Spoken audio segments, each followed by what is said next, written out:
It says that it's recording now. All So right, so we're going to get started with the show, and we will post to the Zoom, to the Facebook. Jasmine, if you can go ahead and paste that in the panel and on our website. Can you do it on both sites, the professional page and the amateur page, just so people can just go and click it from there? Yep. And they can join us. I don't have the other page. I just have the professional one. Okay. But it's posted. Great. All right. So we are happy to be here. First of all, welcome to our first virtual talk show by the Flint Public Health Youth Academy. This talk show focuses on the reopening of schools, and we have some dynamic young people who are here and who are ready to engage you all and have these discussions. First of all, the Flint Public Health Youth Academy is an organization that's designed to introduce urban youth to careers in public health, medicine, and research. We're excited to have so many diverse minds and young people ready to engage to address health disparities and social justice issues in our community. I would first like to just introduce our panel. And before that, we want to thank the Community Foundation of Greater Flint for funding to support the activities that we are doing this summer. So on our panel, we have Cole Mays. Just wave your hand when I call your name. Cole is 16, and he is a junior in high school. We have Christian Mays. He's 17. He's a senior in high school. We have Nia Howard. She's 18, a freshman going to Mott College. We have Omar Young Jr. He's an 8th grader. Wave your hand, Omar. And then we have Chance Tiggs. He's 17. He's a junior in high school. We have Chloe Gill, 18, freshman, leaving Flint on her way to Howard University. Cruz Duhart, 19, freshman in college, and he's on his way to Spelman. I'm sorry, not Spelman, Morehouse. And then we have Amir Ellison Brown. He's 19, and he's a sophomore at University of Michigan. And now we have Kayla Shannon, 18, and she's on her way to Spelman as a freshman. Our host for today's talk show will be Asia Donald, 17-year-old from Flint, on her way to Oakland University as a freshman, and Mr. Everett Graham, 15, and he's a sophomore in high school. So we're going to turn the conversation over to Everett and to Asia to get us started with some ground rules, and then we will start the show. Good evening, everybody. My name is Everett Graham. Like Dr. Keith said, I'm so thankful and glad to be here with all of you today. I'm excited to have this good conversation we're about to have about the reopening of schools. To begin, we have a few ground rules. First, we just want to make sure that we know everybody is smart and intelligent, and we want you guys to get your points across. We just want to make sure that everybody is being respectful and that we respect everyone else's opinions. You don't have to agree, but you do have to respect everyone else's opinions, as well as we don't want to shame anyone for what they say. So again, if you don't disagree, you don't have to make faces, you don't have to say anything. It's okay to disagree. And lastly, we just want to make sure that we try to keep our responses and answers at a decent length so that we make sure everyone has a chance to speak and get their point across. And I'll turn it over to Asia for the rest. Okay, so we will have our panelists talk back to us, and then at the end of the dialogue that we have with the panelists, we will take questions from the Zoom audience.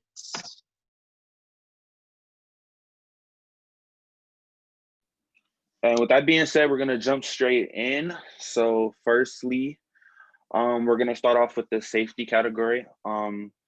Like we already established, if you want to answer a question, just go ahead and type in the chat or raise your hand in the screen so that we can see you. First question, do you feel it is safe to return back to school in person?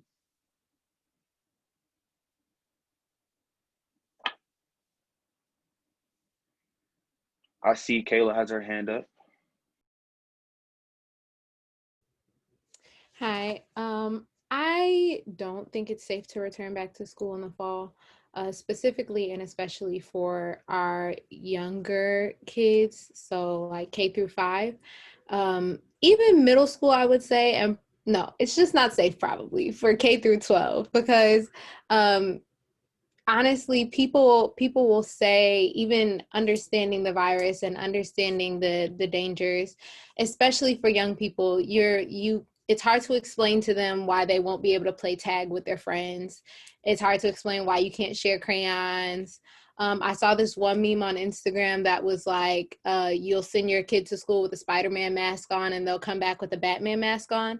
Like, there's no way of avoiding those things because kids are kids. And then as you go up through 12th grade, I mean, people are just childish. So the expectation being that people will keep their 6 feet difference and follow these protocols when we can't follow the normal guidelines that schools have in place, I think is expecting too much.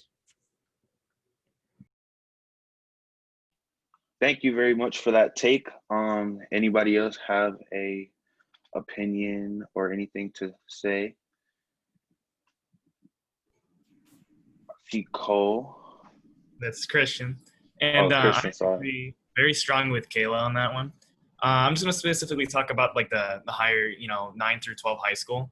People like to horse around and just do stuff goofy all the time. It's going to be kind of hard in a larger school, especially, to stay a specific amount of people away from each other or feet.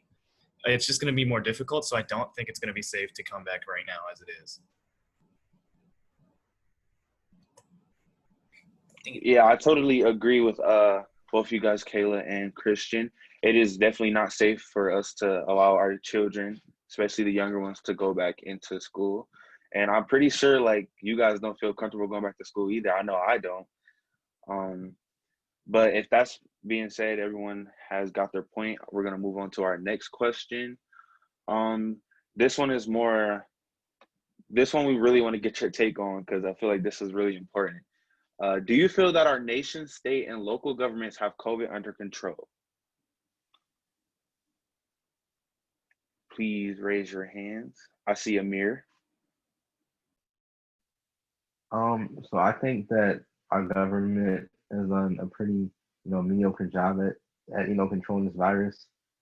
Because like at the national level, I think that it's been really, kind of basically like we haven't controlled it as much as other countries have, and I think that's a big issue because we're like left behind.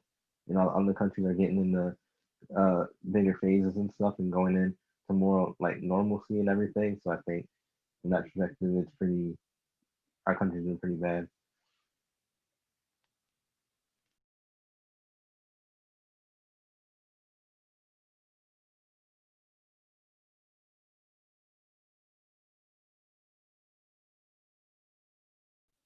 All right, moving on to anybody else. Does anybody else have an opinion or take on that? Please raise your hand. I see Cruz. Hi. I personally don't think that nationally we are doing the right things to sort of put a damper and control COVID. And I think that can be expressed through how administration has been discussing it, even doing things like suggesting that it's not that bad that we're having this many cases, even though across the world we have the most. When you look at it state and local, here in Michigan, our governor has kind of forced people to sort of oblige, but that was kind of slow. And like a lot of people, and this is not a party thing, or at least it shouldn't be because it's a health matter. But some people are like, oh, it's doing too much. But when you look at all the different states that are like Florida, who kind of just opened back up and got a little bit too wild, another wave popped up and things like that. And so I don't think it's in control because a lot of people are acting as if it's not a problem or it's not an issue. And everyone who does recognize that it's an issue, or at least they're skeptical, or they sort of put something else into it. Like they make it a Democrat or Republican thing, where really it should be like a human thing in the case that you impact other people that you interact with. And it's more about just your health. It's more about the different people that you interact with, like, and their families. Like, I have a grandmother, and I would not be okay with coming in contact with someone who has COVID because of that. And so really it's understanding that most people, and this is a generalization, and that's not true of everyone, but in a lot of the cases, I feel like when it's talked about on the news and everything, we aren't trying to necessarily contain. We're trying to get back to that normalcy way too quick and without going through the right actions to make everyone safe. Yeah, I totally agree with that. Kind of piggybacking off what you said, a lot of us have like older family members, and the world is really focusing on. We worry about keeping our older family safe, but what about our younger kids? When the beginning of the pandemic started, a lot of people were saying that younger people were kind of immune, or we wouldn't get sick as fast. So a lot of us younger people are just like, oh well, if that's the case, then we're gonna go out here and party, and that's not the case. Just because we're not getting sick and we're not passing away does not mean that we're not passing it on to other people, which is causing the pandemic to grow even bigger than what it originally was. So, yeah.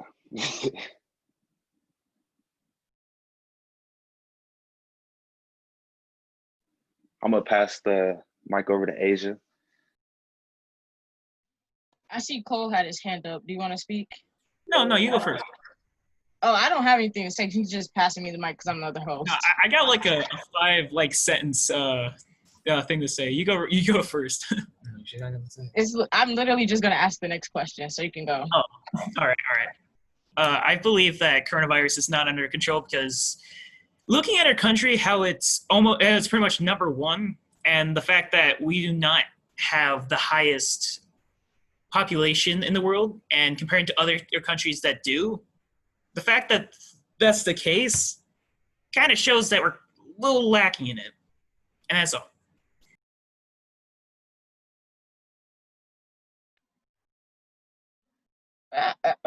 Now I'm muted now. Okay, I am.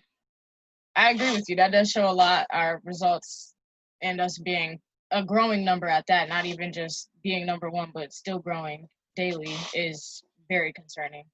Are there any other people who have anything to say?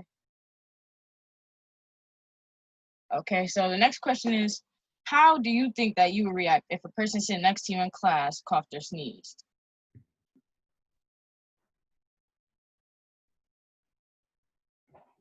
Omar? I'll probably ask the teacher to move, or I might just move by myself.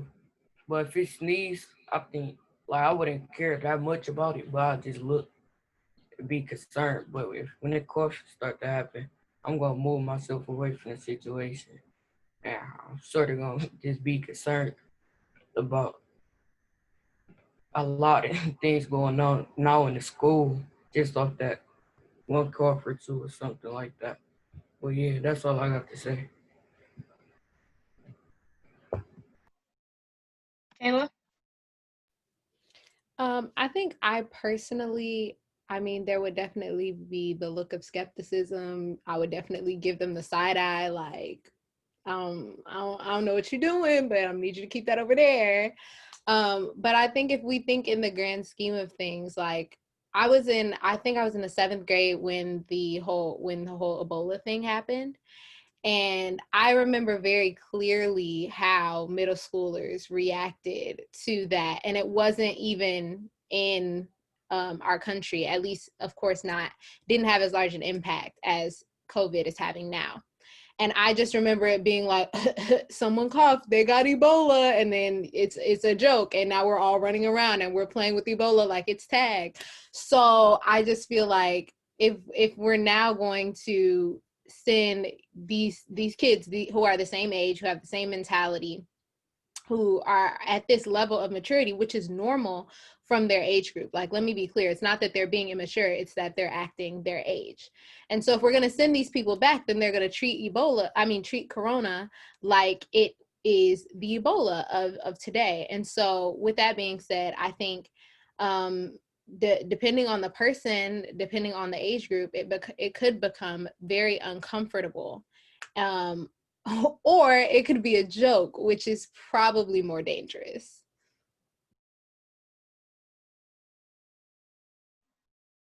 Cruz? So I'm with Omar. Like, if that happens, we in a closed room, shoot, chances are we already within that 6 feet range that they're suggesting that you shouldn't be, because it's real hard to like not be close to people in a classroom, especially if you have upwards of 20 people. So that person could be right next to me.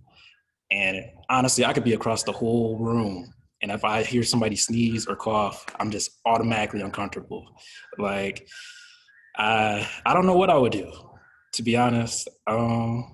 Shoot, I might go on a bathroom break just to get some fresh air or something, just to be away from it for a couple seconds.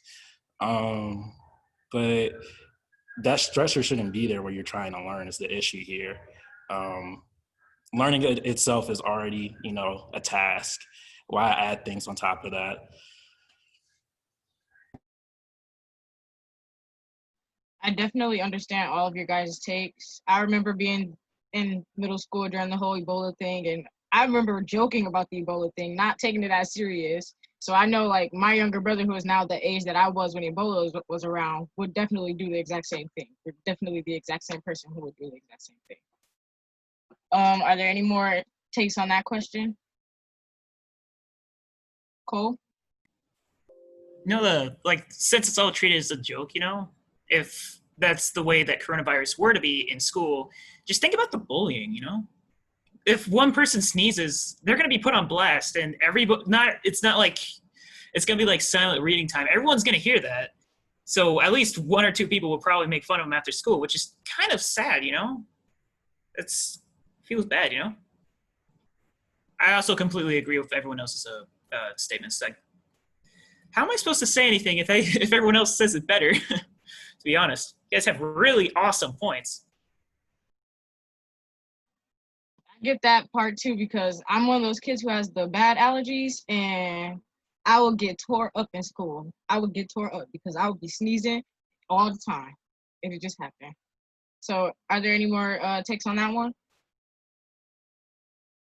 Okay, so the next question is, what would make you feel safer at school personally? Omar? Not that many people in the classroom, and like wherever the time school started, and like half of the time that we usually go, just to be safe. So, but that's it. That's all I really got to say.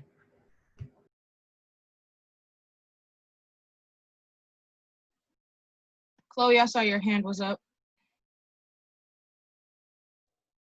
It made me feel safer to not be there at all. I'd rather be at home in my own space without the stress of being around other people. And for me, because I'm an acting major, so I have to be around people and I have to be learning dance movements and things. So it's going to be really hard to do that over the phone. But at the same time, I'd still rather be home than on stage with other people, with like 10 other people who could potentially have the virus.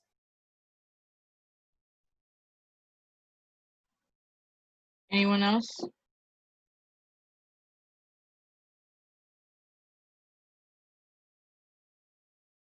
Those are some good points. I probably would feel safer not going to school. I know my school, Oakland's doing everything online. I feel pretty safe with that choice.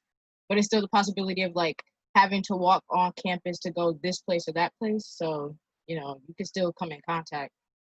But I'm going to turn it back over to Everett for the next question. I really like that question. I really like your guys' answers. To be honest, I feel like I would not be safe at school either. But thinking in the grand scheme of things, like the U.S. right now, they're really trying to figure out how we're getting back to school. So I feel like me personally going back into school, honestly, I would just want to see like more people cleaning up around school, a better like social distancing, where us kids aren't all grouped in together, even if we are in a classroom, because even if we're 6 feet apart in a classroom, we're sitting in a classroom, so that air is circulating. If somebody is coughing, breathing, or whatever, that's all circulating, so we're all together going to get that.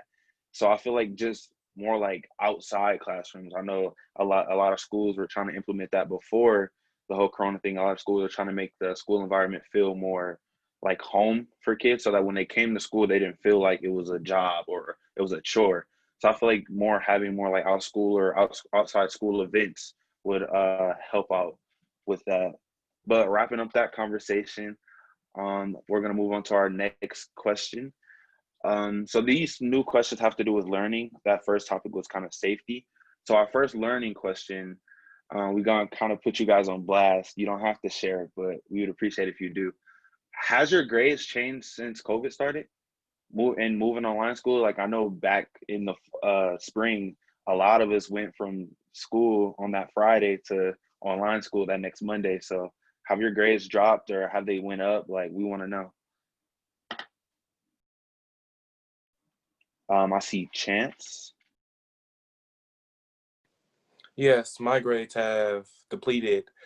I was doing really good in school before the whole COVID thing started, and then we started doing online. Online was hard to do all because a teacher will assign you an assignment on Monday, and if you have a question, you're out of luck. You're out of luck until that Friday when the teacher goes back and checks everything. And I was facing that a lot, and it was very hard for me to be able to get work done because I don't know this problem. Then I ask my parents, and they don't know this problem. Then I ask other students, and they don't know on the problem. So online school was really, really hard for me. Yeah, that's completely understandable. Like 100%. I was going through the same thing.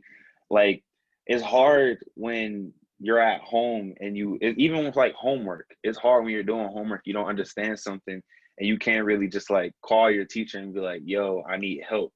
So I feel like online school was definitely the same thing. Does anybody else have any takes on it? I see Omar. My grades stayed the same, but I think if I had like my sister, my mom and dad, because they was working from home already before COVID. But I think if they was at work and stuff like that, I think my grades would have dropped a lot. Because, they here and they help and all different stuff. But if they wasn't here, I think they would drop. But luckily, they stayed the same. And I think they really didn't stay the same because I was getting A's and B's and B plus. But I was getting B minus and stuff like that. But yeah. Yeah, that's another good point. I see Kayla and Chloe, so I'm gonna let you guys decide who goes first. She pointed to you, Kayla. My grades, well, honestly, I was a senior this past year. I graduated fall 2020. So honestly, I didn't do much school after because, everything with COVID started in March and we were supposed to be done in May. And so I honestly didn't do much school. But as far as other students, I think it's very important for us to give a lot of grace in this time. I think there are so many factors that you have to consider with students being at home. Like, for one, we're cooped up in the house all day, and it's one thing to be cooped up at school and have friends there and be able to look forward to stuff in between classes. But when you're cooped up in the house, it's like you have nothing to look forward to, and so it becomes very hard to focus. And you also have the distractions of family members. For example, I have a 5-year-old sister. She has a very hard time being quiet. So it's hard to find a quiet space. And if you want to find a quiet space, if you have family members, young people, or a lot of family members at home, you'll have to leave and risk being affected by COVID. On the other hand, we also have people whose homes are the place that they receive the most abuse. And so it becomes, school was an escape for them. And so now they're sitting at home and being abused. And so it's very hard to focus on school, and it's very hard to keep up in the same ways that somebody in a safe environment would be able to, considering the fact that they're receiving abuse at home. And so my grades personally weren't affected, but I definitely believe that we, as a country, are going to have to be very graceful with students as far as grades go and as far as schoolwork goes, and go the step further, because first of all, we weren't doing a great job of considering people's learning styles before this happened. But now with everything being online, we're going to have to take into consideration that some people preferred reading books physically rather than on a computer, and some people are going to have a hard time and things like that. So Yes, that was really good. That's another big point to bring up about people's learning environment. It's not always a great learning environment for people, even at school and even at, especially at home. So I totally get that part about the not being able to learn and keep up at home because of various different reasons. Chloe? Well, for me, my grades didn't really drop, but I am a really bad procrastinator. So I would, with my online classes, even before COVID, like I took an online class first semester of senior year, and I didn't do it until like a week before it was due. And I did the entire class in that week. So with online school, it became even more hard for me to be motivated to even look at the class and even log on to my computer to just do schoolwork in general. And so I feel like if I had other classes and more than just like one that I had to finish, it would be very hard for me to keep on track with everything. And it's hard to stay organized when you're at home too, because when you're at school, you have the structure of those 6 hours, and you know that first hour you're going to be working on this class and so on and so forth for the rest of the classes. But when you're at home, it's like, okay, my teachers gave me this work. I could either do it all today, or I could wait until Friday at like 12 o'clock when it's due at 2. So I think that procrastination does play a part into how well your grades are, and just like your overall mindset about school in general too. Yes, that was really good.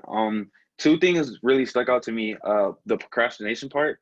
So that's like a big thing for me too. I suck at procrastinating. Every time I need to do an assignment, it's taking me a couple hours to do it, or I really don't like think about it until the last minute. And then the motivation, that's another big thing throughout quarantine in general, not just talking about school. A lot of people have just been not motivated to do things, and that ties in with your mental health. Like if you're not motivated to get up every day and work out and read and do whatever you have to do, it's not, people haven't been having the best quarantine experience just because the lack of motivation. And going back into school time, that's not helping because I just put in more stress on the situation. So I feel like those are two really, really good points, Kayla and Chloe. Thank you. I see Cruz's hand. So last spring, I was an early college student, so I had both high school and college classes. And so on the college side, they kind of are ready for this type of thing to a degree. I mean, they have like programs implemented like Blackboard where things are not naturally online. But for high school, and I'm assuming for middle schools and younger students, it's not, that integration isn't so seamless. In the case that like my high school class, I had to take a government class, and that's such an important thing. But I can tell you, right about now, I have like no idea what I really learned. It didn't really absorb, and part of the reason is because my learning style is auditory, so it's kind of important to me to hear someone say it to me, and that was happening not at all. And to be honest, even if there was, like a lecture that's online, without that interaction or like me participating, um, oh, sorry, but without having that interaction and everything, it kind of creates problems. Yeah, that's another thing. Y'all starting to call me out here. I also struggle with that. For me, I just like, I would take a class, I would be on Zoom, I would listen to a video, and I just wouldn't get it. Like it took me, I was struggling, especially with like math. They would tell us these problems and they would write these equations and be like, write this down, and I'll write it down, then look at it 2 hours later, like, what is this? So I totally get that aspect of it too. I saw Asia's hand.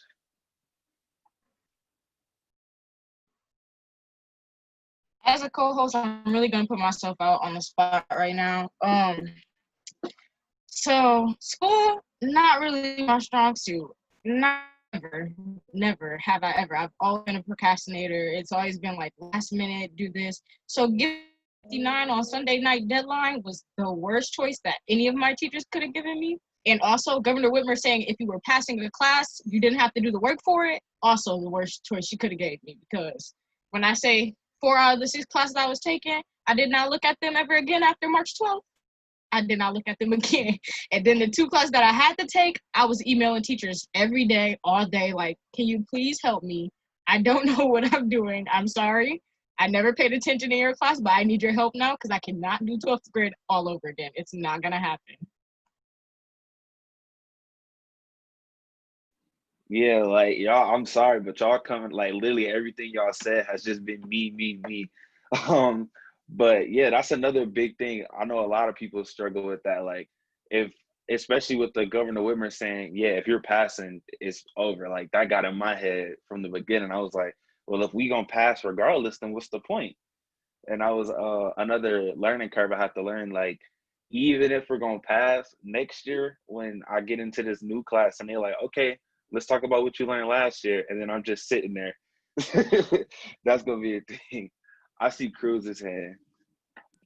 Yeah, on the same vibe, I was talking to my cousin and she's a junior. And so this year she wasn't able to take the SAT.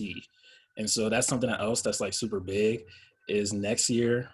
I don't know how they're going to do that with seniors because they're going to have to take it. But they didn't learn everything that they were supposed to learn. And, and just seeing how that ripples down the high school chain is going to be like real interesting.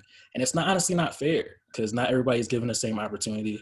Something that I noticed was that some Flint schools didn't have like online ready at all. And so when you look at like inner city students or things like that, the gap between success and like standardized tests like that is going to like even widen more.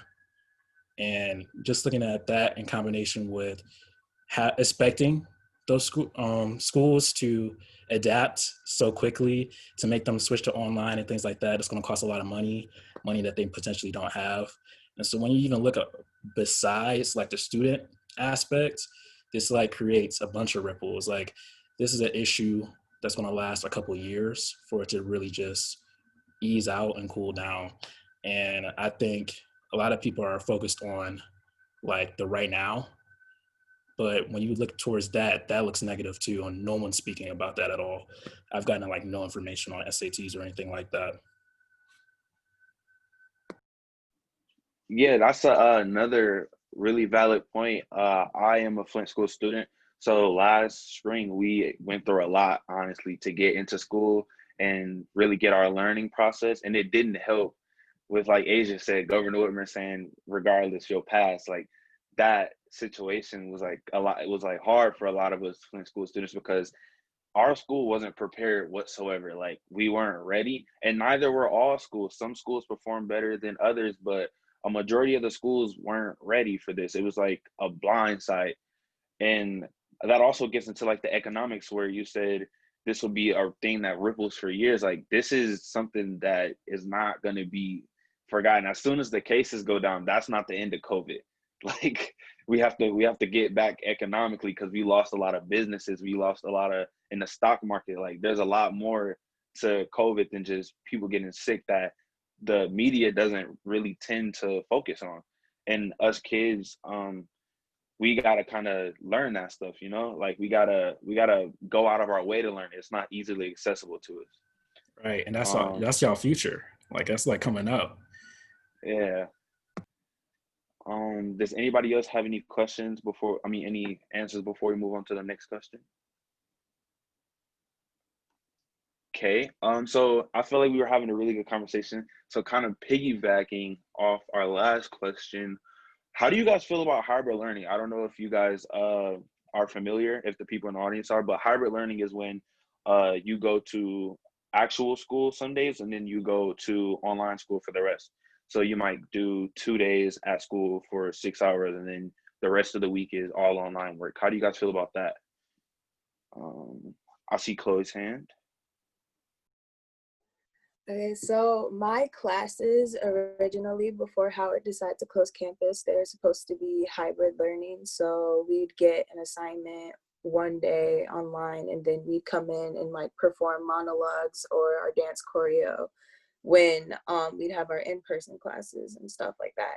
So even though it seemed like a good idea to not be in class every single day and have it half online and half in person, the college still decided that it would be too risky to have students go in and come in contact with anybody other than their normal like families. So I think for even like K through 12 schools to be considering that when big girl colleges and big boy colleges have decided that it's not safe is just ridiculous. I think it should be all online until COVID gets completely under control.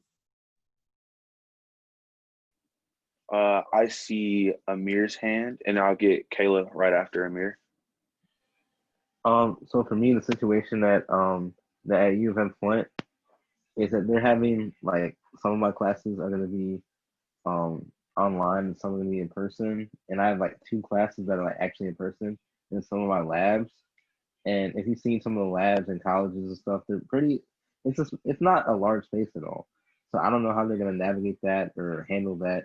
It's going to be pretty weird for me, having to go back and forth between online and then also the campus. So it's going to be pretty different. Go ahead, Kayla. Thank you, Amir, and thank you, Chloe. So for me, I honestly believe that hybrid learning, as I said, this is obviously personally, but I don't think it makes sense for us to start hybrid learning until the cases stop increasing. Like it just doesn't make logical sense. I think eventually, yes, we as a society are going to have to inch and ease towards some sort of new normal. But for us as a country to completely ignore the fact that we have cases rising nationally, like in almost every state, the cases are still rising. So I think part of the reason I think some, it was Amir that said that our country has handled this the way our country has handled this has been very mediocre. Part of the problem is that we keep acting like we're not in the middle of a pandemic. Like we're like, okay, well, I know people are still getting sick, but it's summertime and I missed the beach and I worked out all year to get here, so I want to go outside. Or we're like, I know we're in the middle of a pandemic, but my highlights are messed up now, so I want to go get my hair fixed. Or we're like, I know we're in the middle of a pandemic, but my nail broke off and I really want to get it fixed, so we're just going to go open the nail salons. We have to stop ignoring the reality. The reality of the situation being we are in the middle of a pandemic. Contact with people spreads disease. We should just stop coming in contact with people as much as possible. And so to me, although yes, eventually hybrid learning is probably going to be the best decision, while we are still increasing in number and while we still have the most cases as a country in the world, we should probably take a seat. Like we need to sit down and chill for a second. Yeah, thanks to all 3 of you because that was very well put from all 3 of you. I totally agree. I think hybrid learning is a really good option, just not right now in the space that we're in where our numbers are constantly going up. And I just think that in America, our leaders I think they have their heads in the wrong direction. I think they're trying to focusing on when we get out instead of what are we doing while we're in it.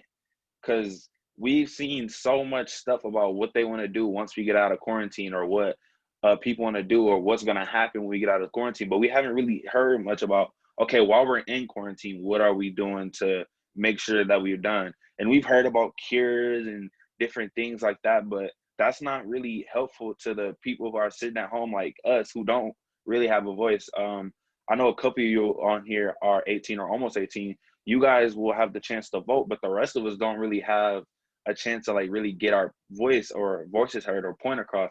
So it's hard for us to really stay interested or even like want to know what's going on when we don't even like have a chance to get our voices heard. But those are really, really good points. Does anybody else have anything to add? I see Chloe's hand. I think that one of the reasons why parents and schools are pushing to go back to in-person classes and even hybrid is because parents have stopped viewing teachers in their school and their children's schools as a place of education and more as babysitting. So they want, even like some stars, like Kim Kardashian did an interview where she was about sick of North being all up in her face 24/7 because she had to be around her kid for once, and she usually has people watching her. So now parents are forced to be with their kids all the time, and kids are a lot because I avoid my 4-year-old nephew. I go in my room, I'll leave him be. But for parents with young children, kids can be a lot, and I can see that kids can be a lot, and they want their children to go to school so that they could get a break, but there's no real safe way for that to happen. Yeah, that's another really valid point. Like you see it like a lot, and it's like even before the pandemic, you've seen parents talking about, even when we did like Christmas breaks. I know last year, Christmas break was a big thing for my school because we do all year round school, so our Christmas breaks are 2 week long, and a lot of parents were saying, "Oh, what are we gonna do for 2 weeks while our kids are home? Like we still work for this week, or we still do this for this week, or we're not always at home." And these young 8-year-olds and under, you don't want to leave an 8-year-old at home by themselves, or you don't want to leave a 8-year-old at home with their grandparents all day, because depending on how old their grandparents is, they can't like keep track of what the kid is doing. And it's a hard situation, but at the same time, it's like kind of like you got to pick and choose your battles. Like, do you want your kid to go to school and get sick, or would you prefer them to be at home being annoying but them being safe? So it's a battle, and I think we all understand what the winning side of the battle would be. Are there any other takes on this? Hi, I'm not allowed to show my face right now because I'm inside the car. But my name is Emily Gregory. I'm another member of YA. And I think the reason people are choosing to ignore like problem of the pandemic is because do so there's something going on. They're choosing to. So Emily, we are having some technical issues with being able to hear you. So when you get a stronger signal, please chime back in. Go ahead, Everett. Can you hear me now? Yes. Okay. I said, I think the thing. Can y'all hear me? Yes, we can hear you. Okay. Like I was saying, I think the thing with them ignoring, like going to get their nails done, going to get their hair done, I think they choosing to ignore the situation because either they don't know how to handle it or they're refusing to accept that something is wrong. This is wrong. Like, we're in the middle of a pandemic. They're choosing to because they don't.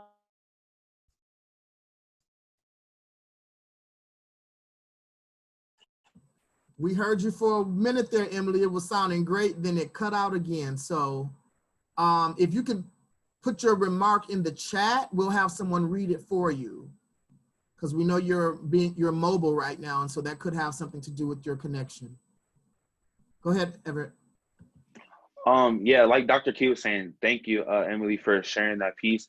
I don't want to like assume what you're saying, but from the part that we got, I definitely agree with you. A lot of people don't realize that this isn't just about you and how you feel. It's just about other people. And I feel like that's the hardest part about COVID, being that it doesn't matter if you don't have COVID. It matters that you're not in a space where you can get it and then give it to somebody else. So I totally agree with you on that part. I would love to hear the rest of what you have to say. So please type that in the chat. Moving on, I saw Cruz's hand. Yeah, and it's such a rough thing to sort of discuss and act on, in the case that I don't blame people, to be honest, when it's doing things like doing that, like getting your nails done or whatever, or getting your hair done, because those things are like, they help people feel better sometimes, especially in such a mentally stressful time. But at the same time, it's so risky. And you got to understand that having a nice fade is not as important as staying safe. But I get it. I mean, I was just moving to Arizona a couple of weeks ago, and I kind of made it a mission to at least see a couple of people before I left, because you crave that interaction with other people, and sometimes Zoom meetings is just not enough. And really, it's managing and understanding that balance, because a lot of people who are starting to go outside and be reckless with it are kind of like way off balance. And then there are people who are reserved, who are staying inside, and sometimes that's starting to build up. And now they're like, well, now I need to bust out. And so then they start to fall into the same, troubles as those people who are being reckless.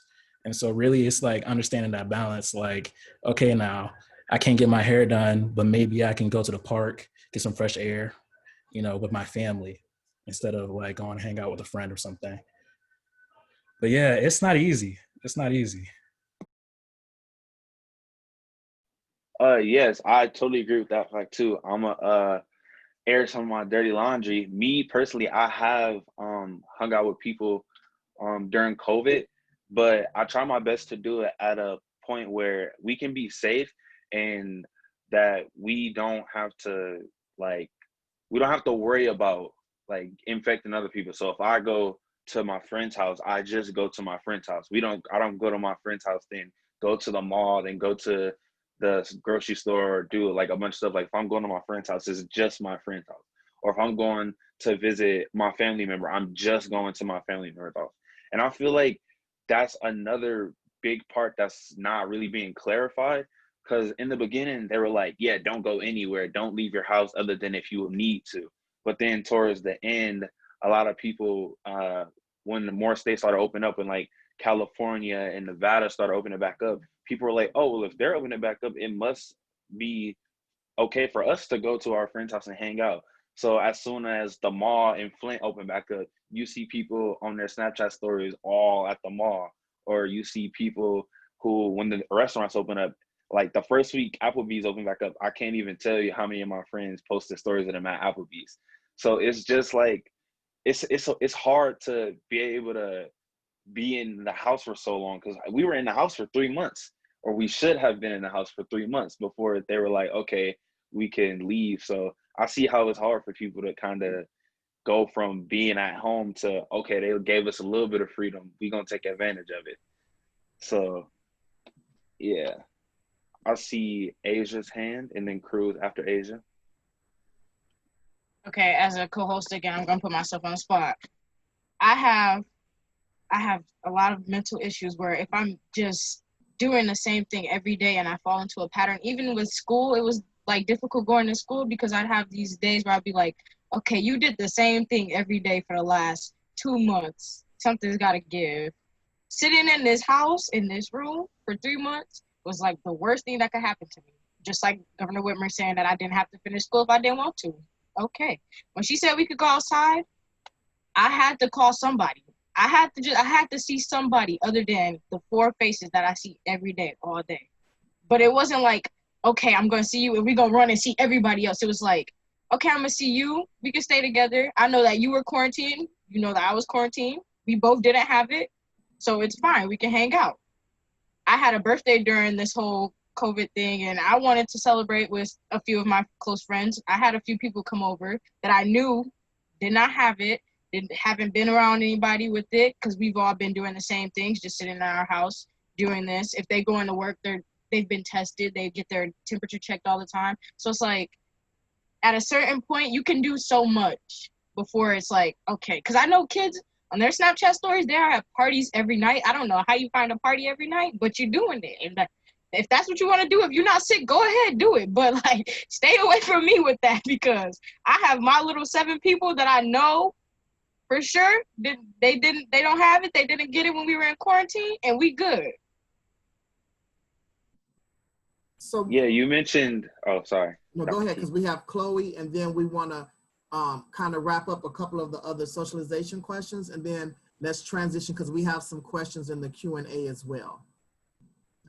Yeah, just real quick, you mentioned like a really big point about mental health and being in quarantine affected a lot of people. And I feel like that's something that we should talk more about moving forward, is the mental health. So Cruz we'll and note Chloe. that as a future show topic.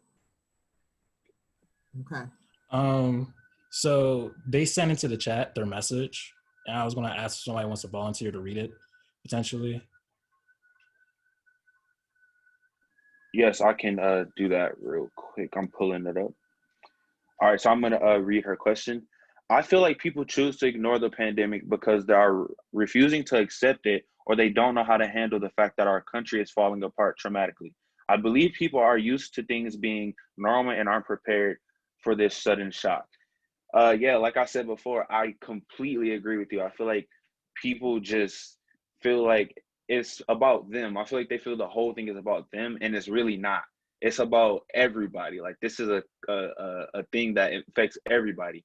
So if you get sick and you still feel like you can go out as long as you don't, as long as you're 6 feet apart from people, they should be all right. Like that's not a good assumption. That's not a fair assumption because although you may just be coughing or you may just have a headache, to somebody else that can be the end. So it's just about accountability and holding yourself accountable and holding other people accountable.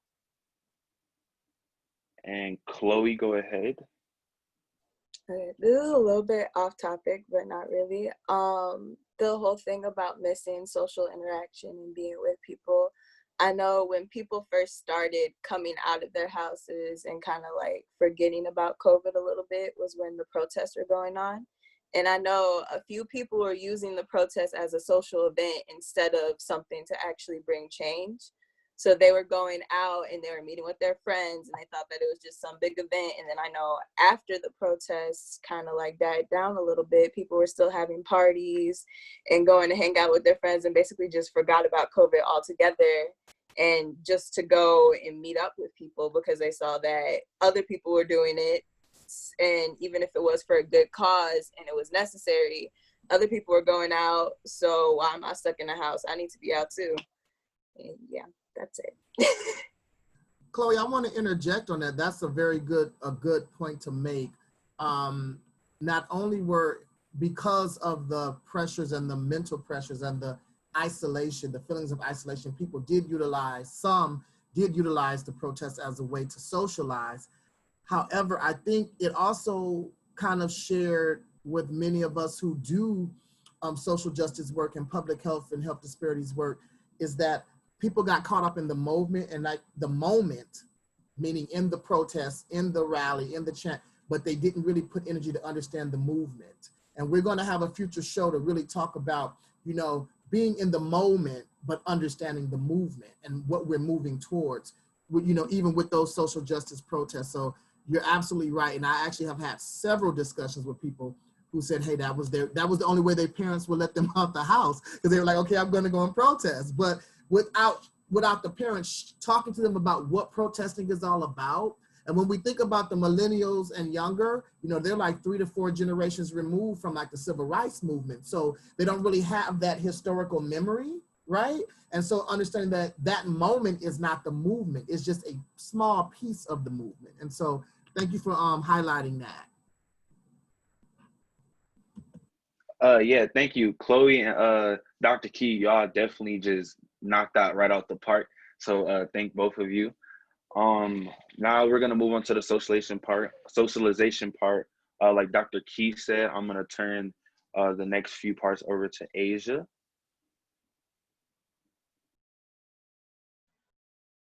Okay, so we're going to start on the socialization part. And the first question for that is, do you feel that socialization is a necessary part of your school experience and why?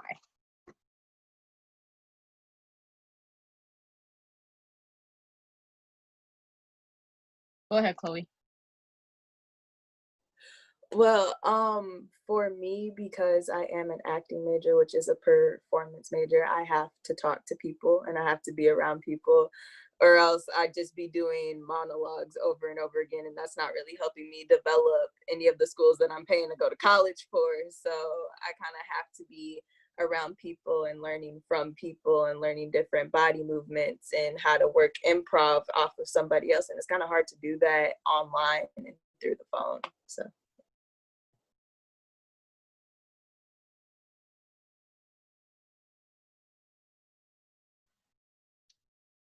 Anybody else? Cruz? So I'm an English and music major, so it's kind of important to be in person, especially when you're hearing sounds or sharing pieces so that you can get critiques and things like that. Um, but being aside of just like what I'm studying, I was talking about it a little bit earlier, like how participation is important to me, but like just interaction in general is so important to me. I'm kind of, I forgot what it's called. I can't think of it in a moment, but I get energy from interacting with other people. Extrovert. Like I'm an extrovert, yeah. Because when I'm alone like this, it kind of feels draining. At times it can feel depressing, and it's not the same without that. And when you look beyond that, with me being in college now, I'm trying to create my network.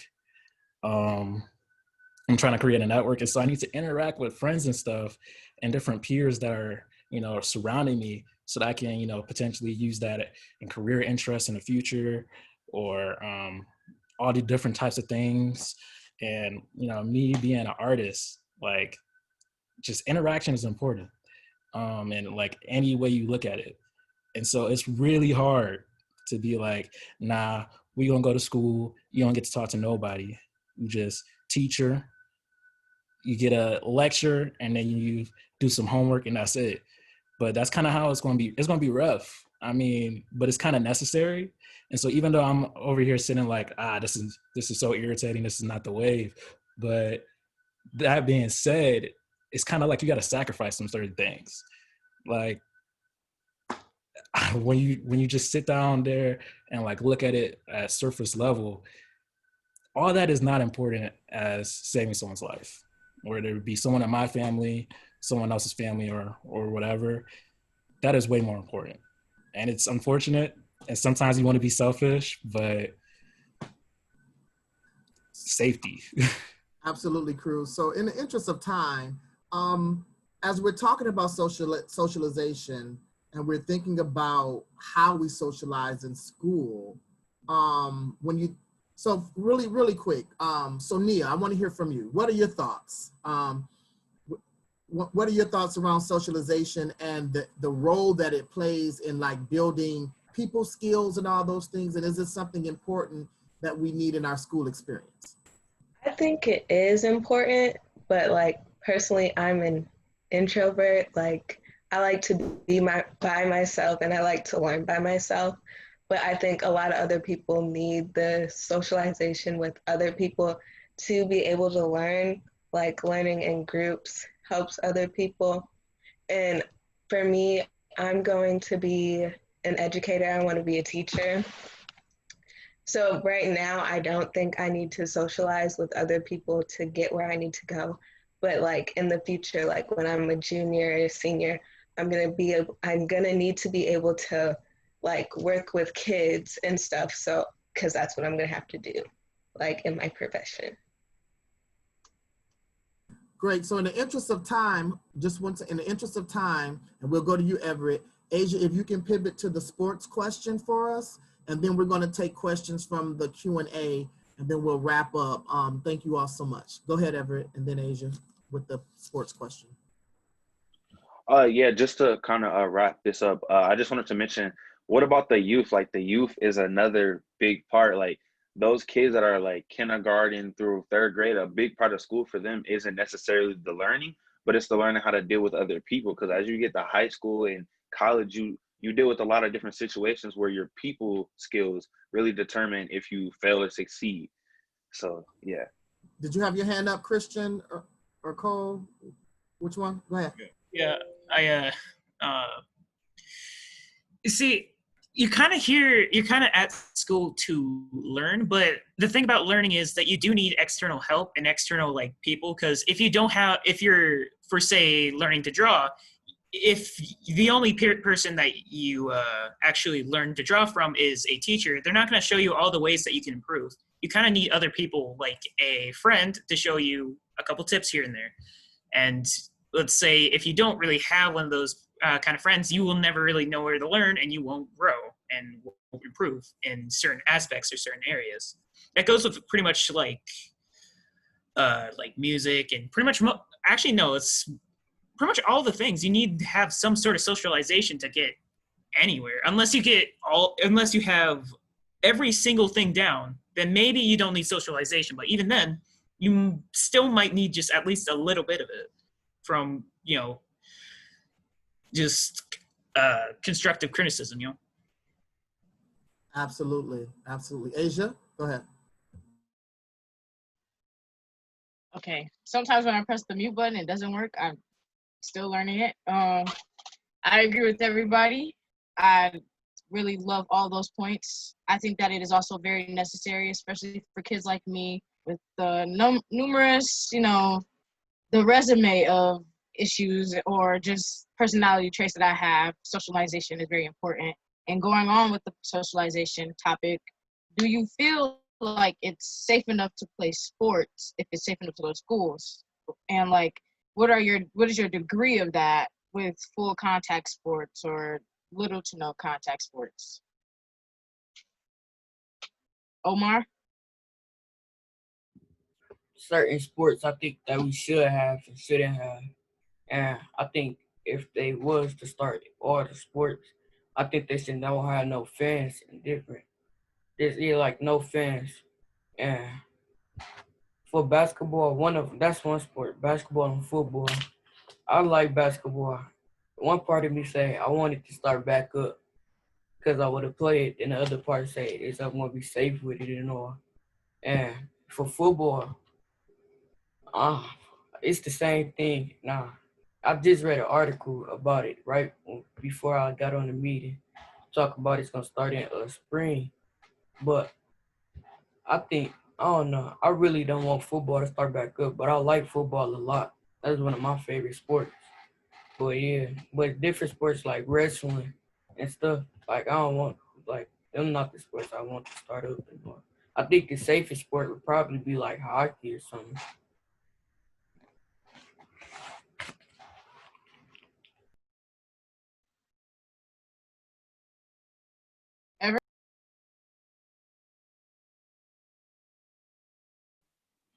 Kind of piggybacking off what Omar said, I play contact sport. I play hockey. So for me personally, I would love to get back out on the ice and do things. But the biggest thing about like a contact sport is how are we gonna stay safe?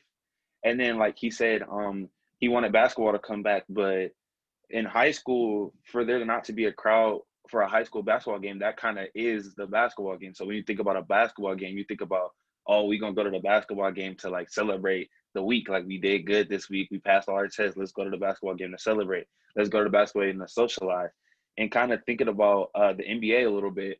In the NBA, the games are televised, so anybody can see it. But in a high school game, like a lot of our high school games aren't televised. So if there is nobody coming to the games to watch, then what would be the procedure for us to watch these games? Absolutely. Do we have any final remarks around sports and engagement? Go ahead, Christian or Carl. Us both kind of, I'll make mine fast, I'll be fine. So I play a lot of soccer and basketball. I was actually in a team in basketball a little bit ago. For me, I don't know, I'm in that kind of zone when I'm playing. I wouldn't really be thinking about social distancing while playing basketball, so I'm not sure how that would really end up while playing. It'd be kind of unsafe. I wouldn't want to do it either way. And if there's one person in an entire team, like you said, high school games, there's no televised, so everyone's going to be there. One person can get an entire basketball game got. So, it's just, and soccer too. Soccer is more of a distant area, but, teenagers and, rowdy sports players will want to have contact anyway. So. Something about like the financial problem with it. Like most schools, they aren't completely funding their sports, so they're gonna need a little bit of help from people who buy tickets, and not having a crowd to see it is kind of a problem. So they're not really gonna be as well funded, which is a big problem for most of the sports that, yeah, not as strong as a point as my brother here, but. Go ahead, Chloe. Can I throw my creative, non-athletic 2 cents in here real quick? Sure. Okay. because artists and like music performers and just acting and all of that, they need an audience. Well, not necessarily need, but it's nice to have it there. Like, I haven't acted in front of people since December, and I'm missing it very, very much. And a lot of professionals right now are out of their jobs and out of their income right now because they don't have a stage to be on and they don't have an audience to make money off of and things like that. So I think it's very, like, when we talk about sports, I think it's important to talk about the people who are in the arts realm too. Good point. Good point. Omar and then Asia. Just like she was saying, some of the a lot of players like perform good off fans, like the energy boost they confidence up, and they get like go off. Some of my best games I played was in front of lots of fans, and that helps a lot. As the league been going on, some of the players that usually perform for the NBA, some of the players that usually perform like real good, they sort of been like off a little bit, and I think it's mostly because of the fans and all. But yeah.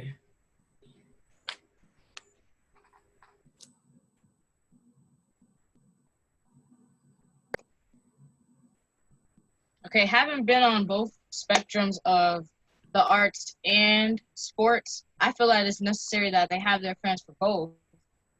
Because I played under the Friday Night Lights varsity football. If we didn't have our crowd there, I honestly don't think we would have made the playoffs. We wouldn't have won our first district game. It would have been we would have been going on 22 years since we have been to the playoffs. It really would have been another one of those. If basketball season, the same thing. Had we played against Carmen without our big crowd, all of our people right behind us, rooting for us, we would have lost probably by a lot. If I had to perform my music in front of nobody, I probably would mess up like I do in class. It's like performance anxiety tends to make you better most times when you've got the crowd right there. You feel like you have to perform right then. If you don't have that crowd, it's like, this is just like practice. If I mess up, it's like I get another chance. All right. Well, thank you all for sharing. First of all, let's give, we want to thank our co-hosts, Everett and Asia, for facilitating. We definitely want to thank all of the panelists. And then I have two questions in our Q&A from our audience, and anyone can chime in. How do you think we can navigate parents having to work outside the home and children who are engaging in remote learning? So what's a good balance for that? How can we navigate parents who have to work outside the home and children who engage in remote learning? Chloe, I see your hand. Well, I know at least within my my old high school, there are several students within the community who are willing to take up babysitting jobs to watch children while their parents are at work. And there have been a couple of community Facebook messages where people have signed up to do babysitting while the parents are at work and working. Okay, and then we have another question, which was, how can we encourage social distancing amongst people with no homes? So what about those who don't have homes? And this was from Ashley. So Ashley, if you want to, let me see, can you jump in here? Let's see. Nope. Nope, okay. So if you can clarify, Ashley, that question, how can we encourage social distancing amongst people with no homes? So I'm not sure if we're referring to the homeless or what. Go ahead, Everett. What comes to mind for me would probably be the homeless population and how homeless shelters are, because you see homeless shelters before COVID and you see they're just mobbed with thousands of people. And now you think about COVID, when people lost their jobs and a lot of people weren't able to pay rent the first couple months because we were still figuring out unemployment or the stimulus check. So then you have even more onto that population. And then those people who are I've seen many things on the internet of people at homeless shelters denying help just because of the simple fact that they don't have space or they don't have resources. So then that leaves people out on the streets, and either like if you think downtown Flint, they go onto the Riverwalk and they sit under the different structures on the Riverwalk, or they get on park benches, or they find the back alleys of buildings where there's shade or where there's protection from the rain, and then they just all group up there. So that's something that really comes to mind for me. Like, it's something that the government, I feel, should have more control over, or more of a say over, or like even try, because we don't really see them trying to get out there and help people out, or trying to depopulate homeless shelters by helping people out, rather than just saying, oh, we can't help you. And so Ashley is saying, yes, we're talking about the homeless, and we're talking about remote learning. So how can young people who are homeless do remote learning? You know, think about that difficulty as it relates to school. Go ahead, Asia. So I haven't really heard anything like come from anybody official, but I know that for my school, they've done one-on-one. So like they have one device for each student. They have enough devices for every student, regardless of whether you have a home or not. And then the libraries around us have Wi-Fi, or there's like certain like restaurants have Wi-Fi, and I'm not sure if the restaurants are still open or not, because I've been eating takeout. I haven't really been eating in. But to a certain extent, you could get, I know that there's managers in our community who help a lot of the less fortunate people with getting food if they need it, or, you know, you can use the Wi-Fi. You don't have to buy anything to come into the store, you know. So if you have a good reason for what you're trying to do, what you be learning, then I'm sure that people will try to help you out. I think that there's enough resources in our community that people can help you out with those types of things. And like, I know that COVID is still an issue, so like maybe not directly letting people into your establishment or into your house, or even if you have to put them in this isolated area because you don't know where they came from, I'm sure that there's people who are willing to do that. Great. Well, again, thank you all. Give yourselves a round of applause. You guys were awesome. This is our very first talk show of a series of social media engagements for the Flint Public Health Youth Academy with our summer campaign on health communications and social justice. We thank you all for being a part of this. We're going to post this on our Facebook, and we're going to ask that you guys would like and share. We want to get the like and shares up, and we will also be posting on our YouTube page, and you can just find us at FPHYA, that's Flint Public Health Youth Academy, on Instagram, Facebook, and Twitter, and then FPHYA 810 on YouTube. So thank you all, and we'll be back Friday after next at this same time. Go ahead, Cruz. Did you have a final comment? All right. Thank you all. Have a blessed day.